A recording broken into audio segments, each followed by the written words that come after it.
throughout my adult life, God has led me into this wonderful community with others. And here's why I'm going to say this in just a moment about life on life. He's led me in this wonderful community with others that I'm able to depend on and endeavor to be dependable with. And they have been there in many difficult times I've faced in my life. And this community has been there for me. And several of those people are here as my guests tonight. And I am grateful for that. It has made all the difference. It has made all the difference for me. So, now let me go back to this question. Why life on life? The answer to this for me is this. To tell anyone who's willing to listen that God loves them and has a plan and purpose for them.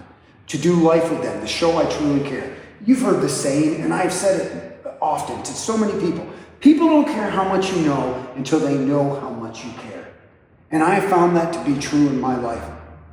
I am here in this ministry that I'm doing, my personal business, is to remind them they are not what they do. So often we get caught up and we think we are what we do. And that's sad. Because what if your business isn't doing well and you don't think well of yourself? What if life is not going well? You don't think well of yourself. In my years in sports, when I'd have a down season, it showed in my mood, it showed in my attitude and everything. And when I had an up season and was doing MVP things and all-star teams and all that, it showed in my mood and my attitude.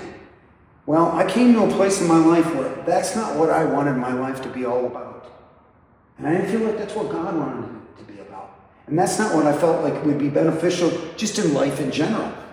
And so when I started this new ministry, my wife and I started it, Life on Life is where it felt. I wanted to do life with people. I wanted to encourage them. I wanted to show them they have value. I wanted to teach them how to deal with life struggles and teach them that they can grow from them.